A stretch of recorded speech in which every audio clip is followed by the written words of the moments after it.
Hello and welcome to Cricket Happenings, dear friends and subscribers. I have to start this with that magnificent 100 from Jason Roy of England, where Australia lost the first one-day international against England. Even though, despite scoring 304 for 8, which also contained Aaron Finch ninth ODI century, Jason Roy broke all the records in English cricket as he scored the highest individual score by an English batsman in one-day internationals, as he scorched 180 runs of the Australian bowlers and put into shade his former opening partner Alex Hale's record of 171. And England actually won the match in a comfortable manner by 5 wickets, and it was truly a great victory thanks to Jason Roy. And then, as far as the second day's play was concerned between India and South Africa, the South Africans were bowled out for 335, and the Indians definitely would be I wouldn't say they would be very happy with the effort, as their score stood at 183 for 5 with 152 runs by which India is trailing. But the good news is that the Indian captain Virat Kohli walked into some good form here with an unbeaten 85 to his name at close of play. And also, we'll have a look at a record which was broken by Rishabh Pant, the 20-year-old boy who was playing for Delhi against Himachal Pradesh at the Firozshah Kotla ground in Delhi. It's a T20 century that he scored. And as you know, Chris Gayle is the one who holds the record for the fastest T20 century in the cricketing world. And that is the 38-ball 116 that Chris Gayle made in the IPL. And today, Rishabh Pant was almost close to breaking that record as he thrashed a century of just 32 deliveries. He went hammer and tongs at the Himachal Pradesh bowlers and took them absolutely by the scruff of the neck as he scored.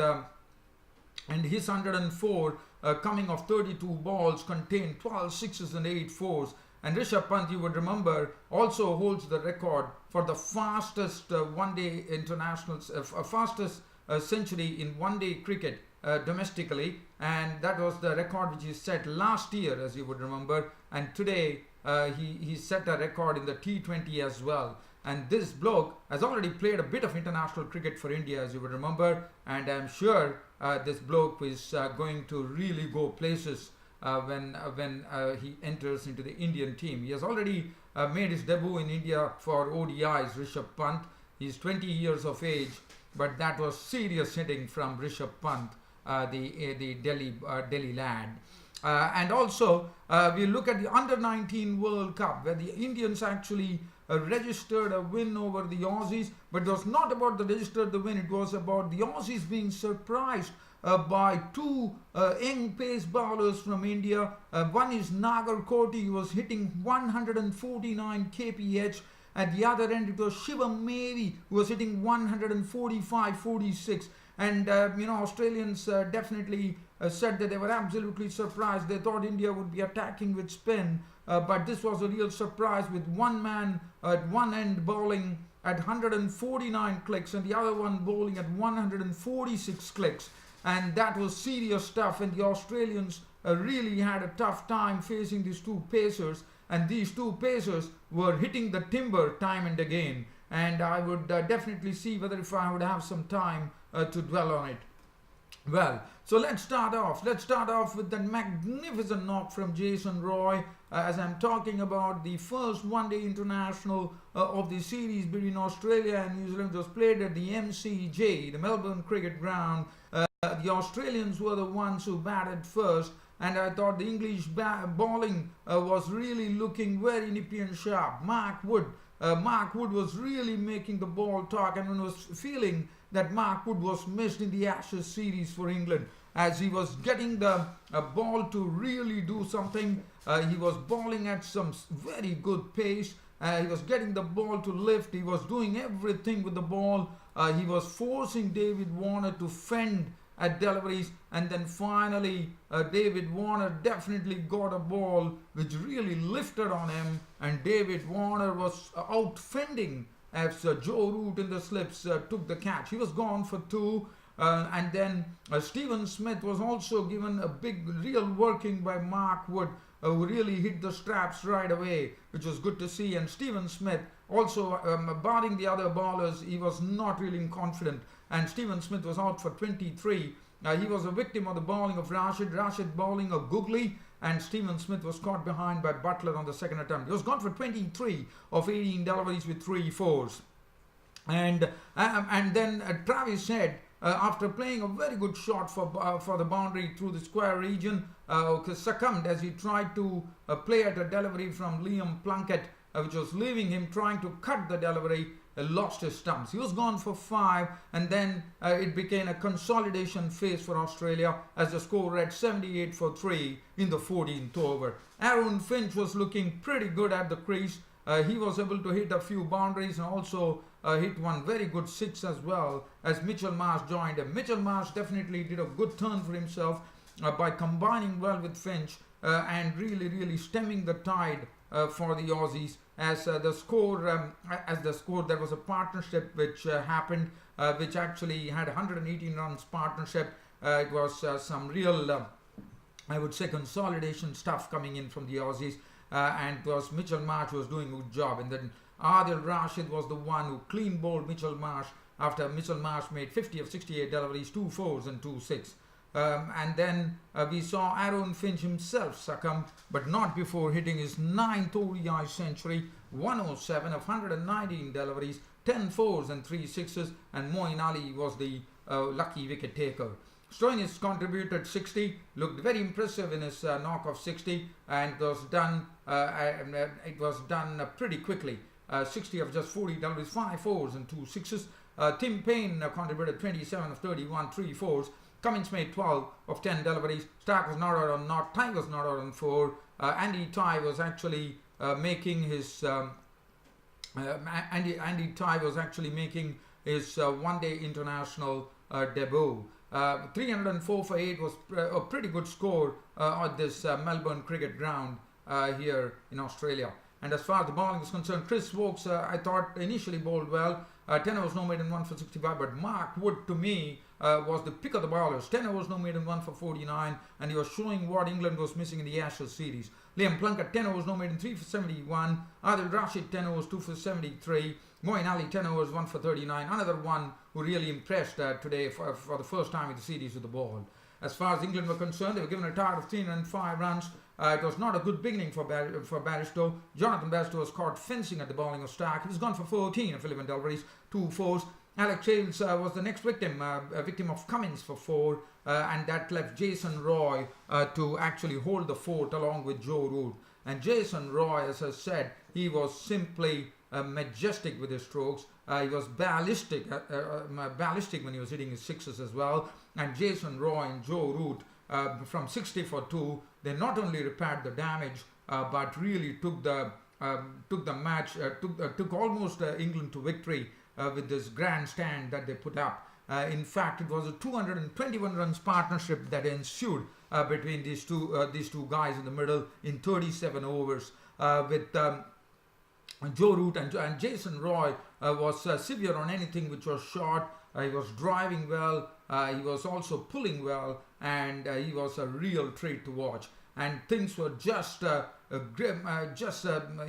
away from the Aussies, even after they took 2 wickets pretty quickly. Jason Roy was his absolute element, and he did not give much of a chance at all, as he was really going screeching along. And Jason Roy was really screeching along as he made 180 runs, and that happened to be a record in English cricket, because he has scored the highest individual score by an Englishman in one-day international cricket, and thus eclipsing his partner Alex Hales' record of 171, which was set in the year 2017. Jason Roy take a bow, 180 runs of 151 balls, 16 fours and 5 sixes. He had a very, very dismal 2017, Jason Roy, but he has started 2018 with a big bang. Morgan was out for 1, Butler for 4, and then finally Joe Root was there when the victory came, with the skipper getting into some real good form here. Unbeaten 91 of 110 deliveries, 5 fours. Moeen Ali was not out on 5, brought the winning hit, and that was the end of the match. 308 for 5, a 5-wicket victory for England. For England in the first one-day international against Australia at the MCG. As far as the bowling was concerned, Mitchell Starc really had to get a real stick at the hands of Jason Roy. 10 overs, 2 for 71. Cummins went for 63 of his 10 with 2 wickets. Andy Tarr on his debut, 10 overs, none for 43. Marcus Stoney's bowled 6 overs, 1 for 33. Adam Zampa was hit all over the park. 10 overs, no made and none for 72. Mitchell Marsh, 2 overs, none for 15. Travis Head bowled just 5 deliveries where he got 6 runs taken off him. And Jason Roy, very rightly, was named man of the match. Now we shift gears here. We shift the attention down to South Africa, where it was the second day in the second test match between India and South Africa. The South Africans resuming at the overnight score of 269 for 6 with the skipper in the middle, Du Plessis and Keshav Maharaj. Mohammad Shami really tested. Mohammad Shami was not really hitting his straps on the first day. Really started hitting the straps pretty quickly, and he really tested Keshav Maharaj outside the off stump, and then finally scalped his wicket when he was caught by Patel with bowling Mohammad Shami for 18 with 3 boundaries. After that, Du Plessis got some support from Kagiso Rabada as they put a 40-run stand for the next wicket between Kagiso Rabada and the skipper Faf Du Plessis. And then Rabada was there. He was giving good company to Du Plessis so that Du Plessis could do all the scoring. But then Rabada himself was a victim of the bowling of Ishan Sharma with a lifter from Ishan Sharma. I was gone. In fact, sorry, it was not a lifter. It was a ball which was short, which was waiting to be hit, and Rabada hit in the hands of Pandya of the bowling of Ishan Sharma for 11 with no boundaries. Du Plessis' contribution was 63 with 9 boundaries, but Ishan Sharma cleaned him up by disturbing his timber. Molly Markel was a victim of Ashwin for 6 with 1 boundary. Lungi Gedi on his debut was not out on 1, and 335 all out was the verdict for the South Africans. So the Indians doing a good job in the morning there. Bumrah 22 over 6 minutes, none for 60. Mohammad Shami was very impressive. 15 overs, 2 minutes, 58 runs and 1 wicket. He was hitting the seam beautifully. Ishan Sharma 22 overs, 4 minutes, 46 runs and 3 wickets.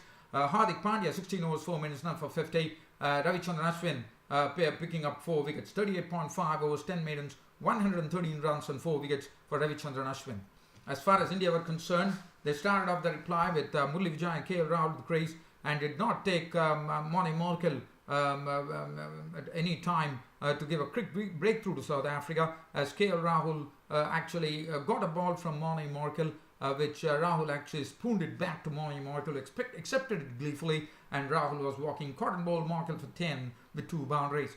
After that, we saw Lungi Gedi. Lungi Gedi, that the pace bowler, was making his test debut. What a start for Lungi Gedi. A tremendous fielding from Lungi Gedi. Cheteshwar Pujara probably going for a suicidal single. Nigiri was absolutely off the tracks, and he picked up the ball, turned around like what Hardik Pandya did yesterday, as you would remember, to see the back of Hashim Amla. A similar thing happened. Nigiri picking up the ball and in one fell swoop actually ripping the stumps out at the non-striker's end. Pujara was walking for naught of the very first ball he faced, and that was a big blow for India there. And Lungi Gedi has shown why he was selected in the test match instead of Chris Morris. He proved me wrong with this beautiful piece of fielding that he did.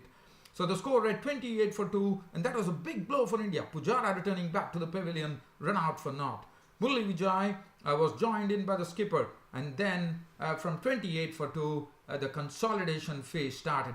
Murali Vijay was looking good. He was meeting the ball with the middle of the bat, and he was also sure about his off stump. He was facing the pace bowlers very well. Virat Kohli decided one thing. He decided to change his approach a bit, and that was to get the one full front stride on when he was playing. So that actually enabled him to negate what the South African bowlers were trying to do, to bowl to him just outside on the corridor outside the off stump, a bit wider. But here Virat Kohli negated it by taking a full stride forward, where he got the flexibility to drive the ball through the covers which he was doing it to a nicety, and there was also some very good punches that he played down the ground to the bowlers, and things were really going along very well. The confidence was back in Virat Kohli, and that was good to see. At the other end, Murali Vijay was also doing a good job, but Murali Vijay definitely was having his struggles against Keshav Maharaj, the spinner, as he was trying to cut at balls which are not short or probably not wide. And final analysis, when things were really going well for India had done the hard work and they had taken the score to 107 for 2. Keshav Maharaj was absolutely delighted, as this time he tempted Murali Vijay with a delivery which probably Murali Vijay thought the ball might be turning, but to his utter chagrin, Murali Vijay played over the top of the ball, got a nick, de Kock behind the stumps, made no mistake. Murali Vijay was walking back to the pavilion, 46 of which 6 boundaries. Virat Kohli was still there. That was good news for India. Rohit Sharma came in, and that was the time we had a very good LBW appeal by Kageshwar Rabada against Virat Kohli. And but Virat Kohli, I thought the decision review system definitely saved him. As far as Rohit Sharma was concerned, Rabada's pace really beat him all ends up. As Rohit Sharma was gone, LBW bowled Rabada for 10 with 2 fours, and then Parthiv Patel played a few good strokes in his 19 with 3 boundaries, getting a lifter outside the off stump from the Test debutant Nigiri, and finally the Test debutant Nigiri getting his maiden Test wicket when Parthiv Patel got a lifter which he actually gave a catch to Quinton de Kock behind the stumps. He was gone for 19. At the end of the day, it was good to see Virat Kohli, the skipper, getting into some very good form, unbeaten on 85 with 8 boundaries. Hardik Pandya was giving him company, not out on 11 with 2 fours, as India closed the day at 183 for 5, trailing by 152 runs going into the 3rd day of the 2nd Test match. As far as the bowling is concerned, Keshav Maharaj, really there was a surprise today from Faf du Plessis, and it was a real surprise as Keshav Maharaj was given the first over by du Plessis, and this was a big surprise. 16 overs remaining, 1 for 53. Morning Morgan, 15 overs remaining, 1 for 47. Vernon Philander could not make an impression today, 9 overs 2 minutes, none for 23. Rabada 12 overs no maiden, 1 for 33. Lungi Giri was impressive, 9 overs 2 maiden, 1 for 26. So that's the match situation as far as this particular match is concerned. Now, as I was talking to you about the fantastic record that was set in Indian domestic cricket, and we are talking about the bloke by the name Rishabh Pant, who actually set a record in T20, because as I said, Chris Gayle in the IPL had set the stadium alight by playing a whirlwind knock, where he actually got a century, as you know, in T20 cricket. And I mean, Chris Gayle is the one who actually holds the record as far as the fastest century is concerned in one-day cricket. I mean, in the IPL, in the T20, as you remember.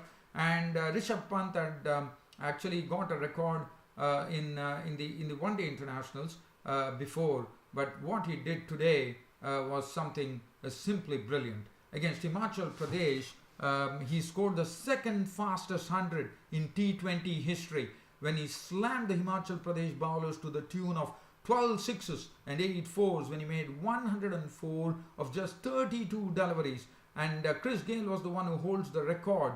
As you know, the 20-year-old bloke actually brought up his century in 32 balls, 2 behind Chris Gayle. So Chris Gayle had brought his century in 34 balls in the IPL.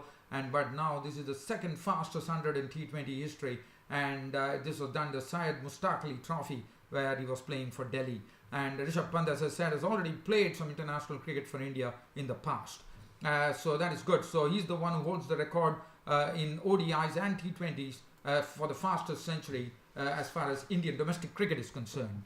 And now, as I was talking about the Under-19 World Cup, as I said, the Indians, probably one would have never seen 2 bowlers operating in tandem for India like this.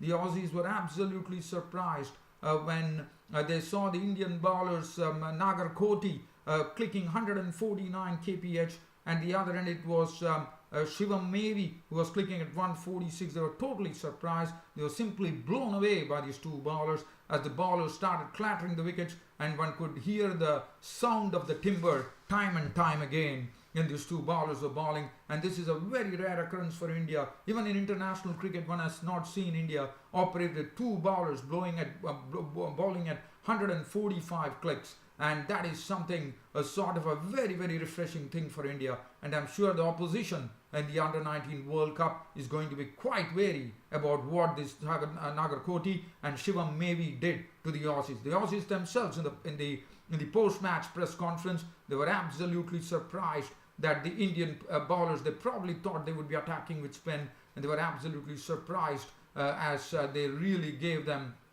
a big surprise with the pacers, Indian pacers ruling the roost, which happens very rarely.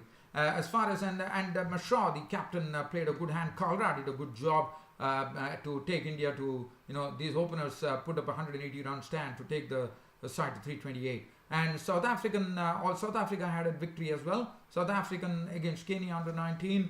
Van Tonder, the youngster, actually did A.B. de Villiers in the South Africa under-19 victory as he slammed a century in lesser number of balls. And Sri Lanka got to a victory over Zimbabwe in the under-19 World Cup. Well, this being said, the tri-series is about to begin in Bangladesh. Bangladesh will be taking on Zimbabwe in the first fixture.